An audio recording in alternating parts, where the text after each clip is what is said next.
It's Tuesday, December 13th. From inside the WTOP newsroom, this is the DMV Download Podcast brought to you by Steamfitters Local 602. Get an estimate and learn more at steamfitters-602.org. Today, there's growing interest in Frederick County to examine what books kids have access to in their school libraries and potentially remove some of them. Nearly 1,000 people have signed up to be on a committee to decide which on the list get to stay. WTOP's Kate Ryan tells us where the process goes from here. For example, Kurt Vonnegut's Slaughterhouse-Five, Judy Blume, the young adult author, her books have been targeted before. A newer book like George M. Johnson's All Boys Aren't Blue that deals with issues of sexuality is on this list as well. There are a slew of others, though. We're looking at 35 books. And we have some big news to share about this podcast. We're going weekly. Megan and I sit down to talk about the details of the change and when it'll start. Thanks for joining us. I'm Megan Cloherty. And I'm Luke Garrett. The controversy over which books kids should be allowed to access in school libraries is playing out in Frederick, Maryland. The school district has nearly 1,000 applicants to pick from, all wanting the job of deciding which books to keep and which ones to remove. It's an issue that makes many shake their heads, but others concerned that not all literature is appropriate for young readers. WTOP's Kate Ryan is here to tell us how this process is going to determine whether these books get to stay in Frederick County school libraries. Kate, thanks for being here. Sure. So let's just start at the very beginning. How did the question over these 35 books' future in libraries begin? Right. There were complaints from a total of 3 people, one who was a candidate for school board and who lost, and who has made clear it's the sexual content in these books that is most disturbing to her. And she also mentioned in a recent school board meeting, she's looking at a total of 300 books. And as we mentioned, there's 35 books on the metaphorical chopping block here. Why these 35? Well, again, from what we know, this person has cited the sexual content. But to give you an idea of what books are on the list, and these come up again and again over the years. For example, Kurt Vonnegut's Slaughterhouse-Five has been a perennial among people who challenge books in schools. Judy Blume, the young adult author, her books have been targeted before. A newer book like George M. Johnson's All Boys Aren't Blue that deals with issues of sexuality is on this list as well. There are a slew of others, though. We're looking at 35 books. I don't know of any school system that has looked at a total of 35 at a given time. When I talked to Kevin Cuppert at Frederick County School System, I asked him about that, and he said the last time they had a challenge, it was 1 book. So this is rare. However, he did say this is a national phenomenon. A lot of school districts are going through this, and he said that this particular list seems to show up again and again in other regions. Okay, so there's this effort now to choose a group that will decide whether these books will stay in school libraries. And I imagine with what Luke said was nearly 1,000 people already who have applied to be in this group. How is the school district going about choosing who gets to decide? And do they have to have a certain background? Well, there is a very involved process. First off, you should know that there has been a process in place under the county regulations. Okay. And this is not something they've had build from the ground up. However, they've never had to do it with so many people. Right. Now, they are not going to have 1,000 people on this, I believe, and I need to double check this, but it's going to be in the 30s or 40s. Okay, so it's going to be a large panel. Who gets to be on it? Students, teachers, administrators, parents, community members. They don't have to have kids in school, but those community members who want to be on this board must have some familiarity with either library science, constitutional issues, or whether or not developmentally these books should be at a school library for a given grade level, for example. So they're the ones who have to have some kind of background in order to make the cut. Some of these are going to be, once they narrow the groups, there will be a kind of a lottery selection for people from different high schools and what feeder schools, et cetera. But again, there is a process for this. It's just they've got a large pool that they have to winnow down, and they hope to have that done by the start of the new year. And a quick look at cable news channels, you see that this is a big national issue. It kind of fits in that realm of culture wars. Is Frederick County doing anything to ensure that, those noises from the outside don't get in this local issue? I don't know. I don't know if that specifically, but I will say I asked him, how do you keep this as fair as possible? And how do you avoid the kind of heated confrontations we've seen in school board meetings over the past couple of years?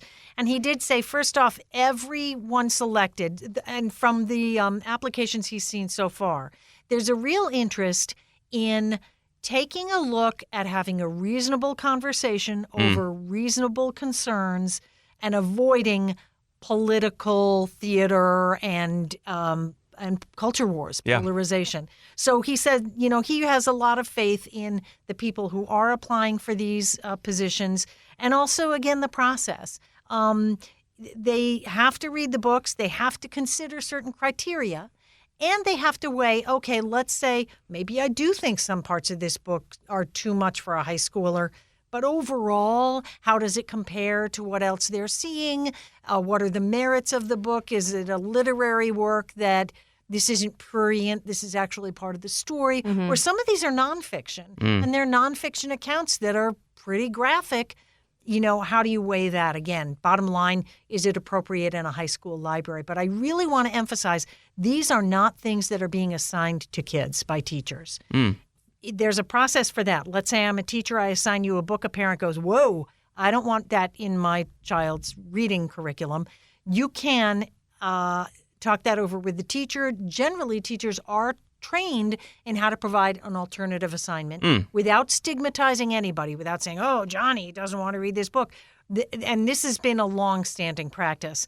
Cuppert says technically or traditionally, 99.9% of the time, that's good enough. It's rare for it to get to this level, and certainly rare, again, in Frederick County, as far as he can recall, to see this large number of books up for consideration. I'm glad you said they have to read them, because for some reason that didn't occur to me, that, people might think, oh, I've read Slaughterhouse-Five, but you read it probably 25 years ago, and your memory of it may be different than, if you read it today, and how your life view has changed. Kate, a couple quick questions. This is just for high school libraries? Actually, some of these are in middle school libraries. Okay, all right. I'm guessing here, but and I shouldn't, but Judy Bloom, she's a staple in many middle school libraries. Okay. So there are three things that can happen. They can vote to remove a book. They can vote to keep it, saying, sorry, it meets our criteria, it merits staying on the library shelf.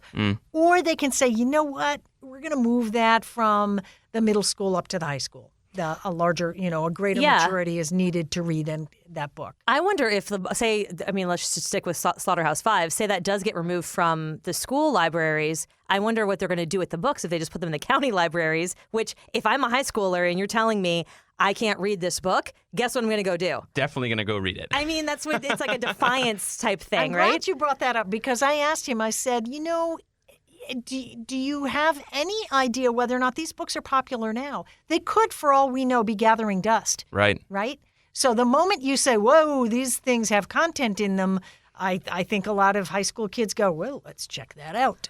And he said, absolutely. He said, I can't give you the breakdown now. There is a way they can check circulatory records and see. Yeah. He said, I don't have that in front of me. He said, but I can tell you typically when this happens in other school districts, the sales of the book go up and they suddenly are in circulation and in a lot of demand. So absolutely. Oh, you mentioned this earlier, but my idea of what's offensive, and I think this is anybody's, has changed over time with how much we're exposed to, not only from books, but from media, from streaming, from the news. I mean, kind of just where our collective temperatures have gone when it comes to taking in violence, for example, or sexual content. Thank you.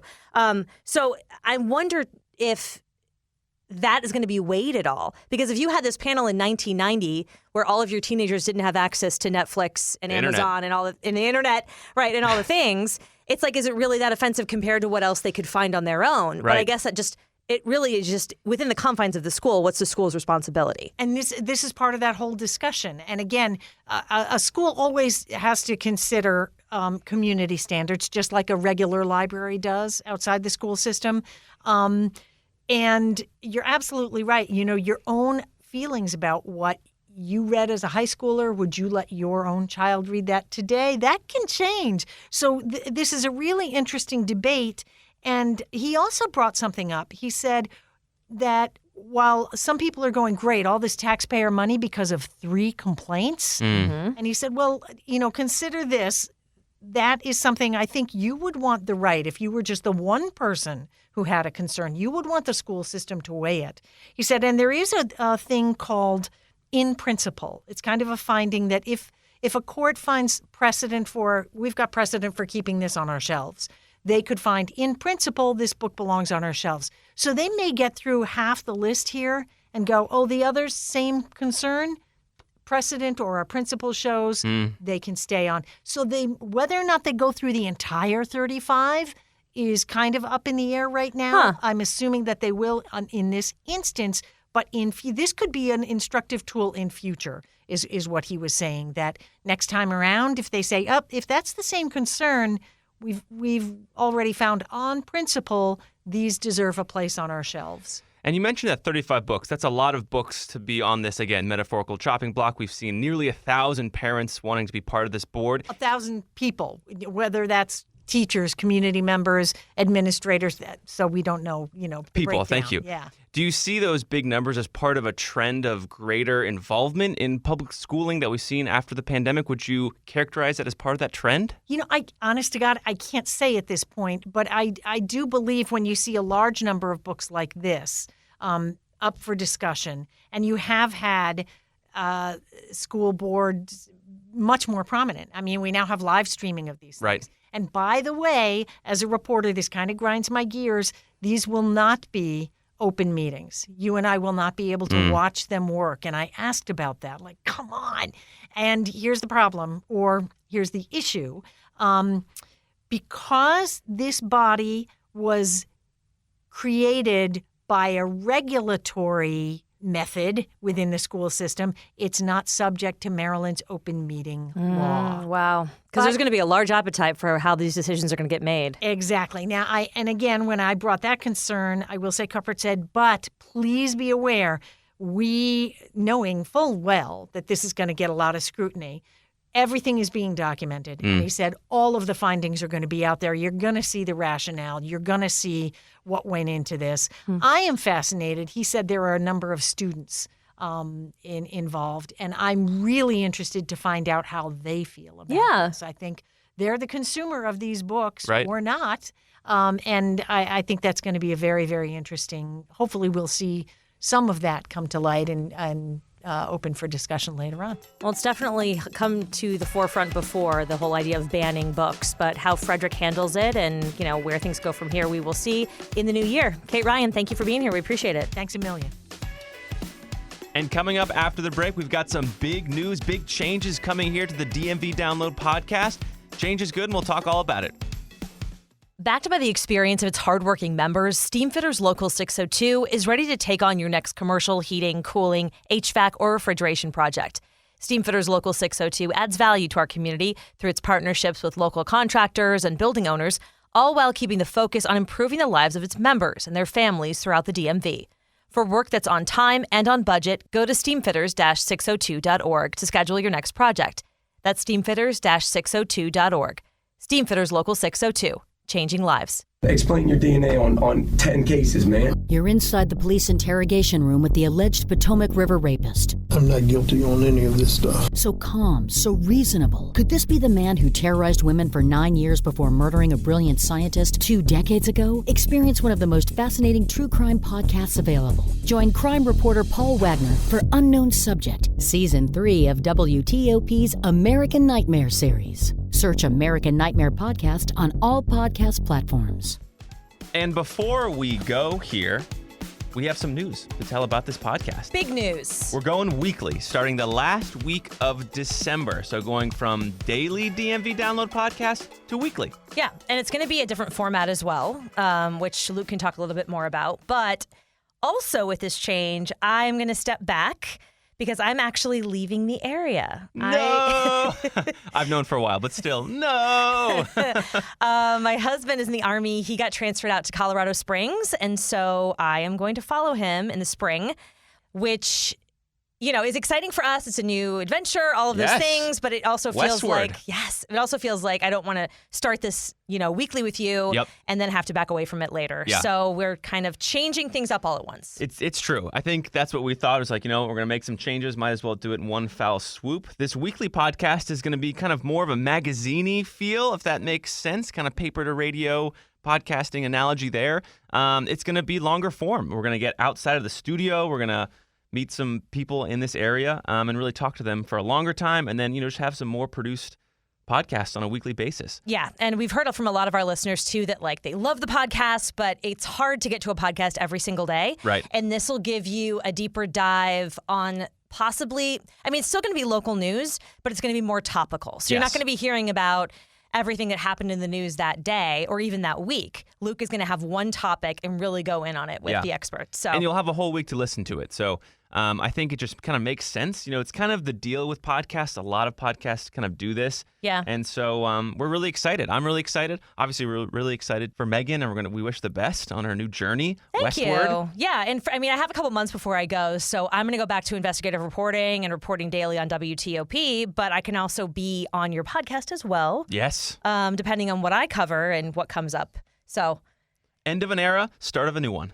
Here we go. And I like the positivity. Yes, no, it's going to be great. It's a total opportunity. I've already got some episodes banked for the weekly, and it's really exciting. It's fun. It's going to be really fun. Do you want to tease the first one? Because I think it's really cool. Yes. So the first episode, so many changes happening here, not only with the podcast, but also WTOP News. They were voluntary buyouts. 10 giants of the newsroom opted to take the buyout. And so I talked to 3 of them, Christy King, Deborah Feinstein, and Bruce Allen. They all started here at WTOP in November of 1990, the same month, and they're all leaving the same week. So we jump into a time machine with them. I go into the archives, get some really cool sound. I love it. And they just share their secrets about how they've done it, how they've been here for a combined 96 years at WTOP. Oh my gosh. I know, it's insane. Hopefully you didn't tell them that. That probably I makes did. them That's feel how I old. started it, not to give away the intro. They loved it. So be sure to check that first episode of the weekly DMV download. It's pretty special. That's awesome. Well, thank you guys so much for listening. We're still here for a couple more weeks together, and we just wanted to let you know about the change. That'll do it for us today on the DMV Download podcast. Surely we are will. brought to you by Steamfitters Local 602, and our music is by Real Worlds. Give us a review and rate our show if you get the chance. Good or bad, we'd love to hear it. You can also find us on social media where we're posting all the time.